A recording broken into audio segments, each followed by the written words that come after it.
बड़ा ही वहां पर भक्ति ज्ञान होगा, कुछ नहीं है भैया, बैठ जाओ।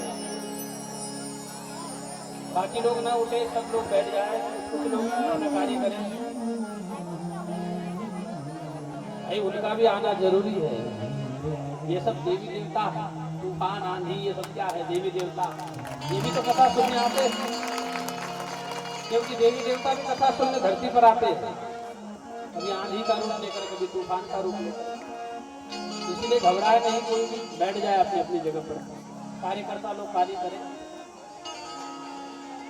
भक्ति ज्ञान वैराग्य वहां प्रकट हो गए, प्रकाश माने प्रकाश के रूप में प्रकट हुए हैं।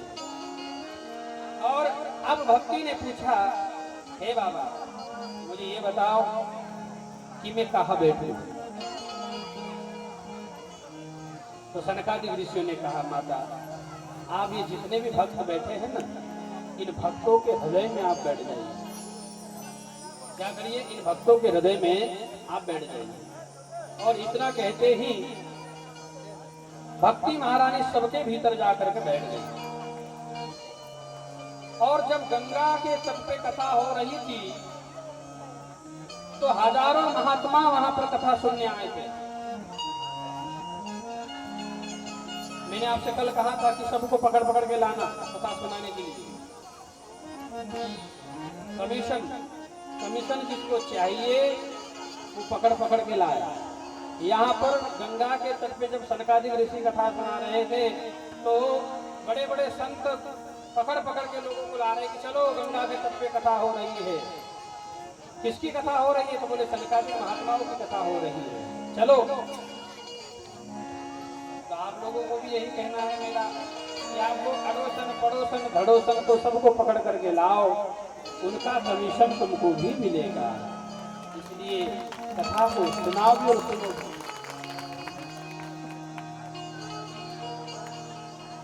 सनकादिक ऋषियों ने कहा, महारानी भक्ति, हे मैया आप सभी भक्तों के आत्मा में हृदय में विराजमान हो जाइए। सकल भुवन मध्य निर्जनास्ते धन्या निवसति हृदयेषां श्री हरि भक्ति रेखा। सबके भीतर आप बैठ जाएंगे। और भक्ति महारानी क्या करती है? भगवान की प्राण प्रिया है। भक्ति भगवान की प्रिय है। मैंने कल आपसे कहा था, कामी क्रोधी लालची इनसे भक्ति न होए, और भक्ति करे कोई सुरमा तो लाखों में एक लाभ हो। भक्ति कोई एरे गेरे का खेल थोड़ी है भैया। लेकिन आप सब अच्छे हो, ये तो सब बाहर की बात कर रहा है, तुम सब अच्छी हो, बहुत अच्छा भक्ति करते हो। तो भक्ति करो, लेकिन अहेतु की सबे पुंसाम परो धर्मो यदो भक्ति रथोक्षते। भक्ति तो करो लेकिन हेतु की नहीं, अहेतु की करो, तब तुम्हें वो फल देंगे। अब कथा जब भक्ति महारानी प्रकट हो गई तो नारद ने प्रश्न किया, महाराज ये बताओ, आपकी भागवत कथा को तो हमने सुन लिया, देख लिया क्या महिमा है, बड़ी ही मीठी कथा है महाराज, और बड़ी ही चमत्कारी कथा है। लेकिन ये बताओ कि इस कथा को सुनने से कौन से पापी तरते हैं? क्योंकि कलिकाल है महाराज, आगे चल करके कलयुग आने वाला है। कलयुग में एक से बड़े पापी होंगे, तो किस किस प्रकार के पापी तरेंगे इस कथा को सुनने से, ये बताओ। वह बताया, सुमिर गजानन। हे नारद, इस कथा को सुनने से एक पापी नहीं, ये मानवा पाप कृतस्तु सर्वदा सदा दुराचार विमर्गा क्रोधाभिदग्धा कुटिलाश्च कामीना सप्ताह यज्ञेन कलौ पुनन्ति ते। सप्ताह यज्ञेन कलौ पुनन्ति। हे नारद, इस कथा को सुनने से जिंदगी भर जिसने पाप किया है, क्या किया है? अरे बोलो माता हो, पाप किया है। क्यों भैया, क्या किया है? पाप किया है। कब तक? मरते मरते तक जिसने पाप ही किया है। कई लोग मरते मरते, मेरे को मरते मरते अंडा खिला दो भाई, अंतिम इच्छा है। तो मरते मरते भी जो पाप करके मरा हो, ऐसे पापी के नाम से भी यदि भागवत रख दी जाए तो वह भी मुक्त हो जाता है। ये भागवत, ये मानवाह पाप सर्वदा दुराचार विमर्गदा। इसलिए संत महापुरुष कहते हैं कि आप भी अपने दादा परदादा, अपने बुजुर्ग लोगों का फोटो यहाँ पर लगाओ और उनका ध्यान करके उनका आह्वान करो, ताकि वह भी कथा जब यहाँ सुने, वहां से उनकी आत्मा जब यहाँ आके कथा सुनेगी तो शायद तुम्हारा ये जो ऋण है ये उतर जाएगा, वो मुक्त हो जाएगा तुम्हारे पितृ। इसलिए कहता हूँ कि मेरे राम जी, आप जो है अपने पितरों के नाम से जो है यहाँ भागवत उन्हें सुनाइए, जरूरी है। अगर आप उन्हें भागवत सुनाएंगे तो उनका कल्याण हो जाएगा।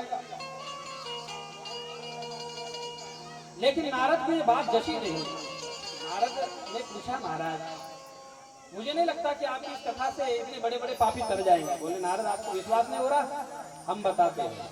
तो एक ऐतिहासिक कथा सुनाई, किसकी? धुंधकारी की कथा सुनाई। कि तुम्हें विश्वास नहीं हो रहा है, हम सुना देते हैं। तुंगभद्रा नाम की नदी के तट पर एक गांव था और उस गांव में एक ब्राह्मण रहता था जिसका नाम था श्रीमान आत्मदेव जी ब्राह्मण। क्या नाम था? आत्मदेव। इसकी एक श्रीमती पत्नी थी, श्रीमती धुंधली देवी। धुंधली का मतलब समझते हो? जिसको धुंधला ही धुंधला नजर आता हो, वो धुंधली। और आत्मदेव ब्राह्मण की जो पत्नी थी धुंधली, इसका एक ही काम था, इसको झगड़ा बड़ा प्रिय था।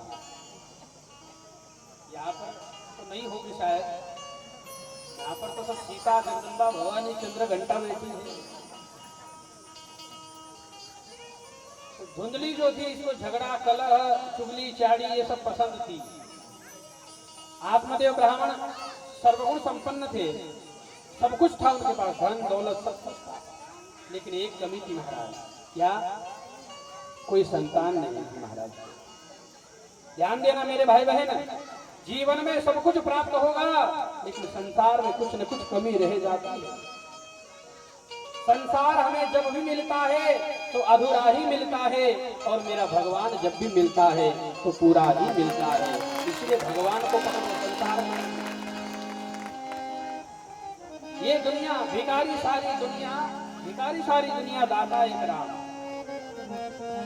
भगवान के सामने हाथ फैलाओ, भगवान के सामने रो, प्यारे ये दुनिया तो तुम्हारा मजाक बना। इस बस्ती में हमारे आंसुओं को कौन पोंछेगा, क्योंकि जिसको देखो उसका दामन भीगा लगता है। किसको पत्थर मारे के सर कौन पर आया है, शीश महल में हर एक चेहरा अपना ही लगता। शीश महल में हर एक चेहरा अपना ही लगता। इस बस्ती में हमारे आंसुओं को कौन पोंछेगा। इसलिए भैया सब रो रहे हैं, सब दुखी है। आत्मदेव रो रहे हैं, महाराज कोई संतान नहीं है, दुखी है, क्या करूं? आत्महत्या कर लेता हूं। ऐसे जीवन से क्या मतलब है, जाकर के कुएं में कूद जाता हूं, आत्महत्या कर लेता हूं।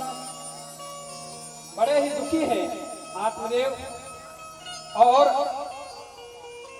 धिगम जीवितम प्रजाहीनम धिगम च प्रजा बिना धिगम चानपत्तस्य धिगम कुलम संतति बिना।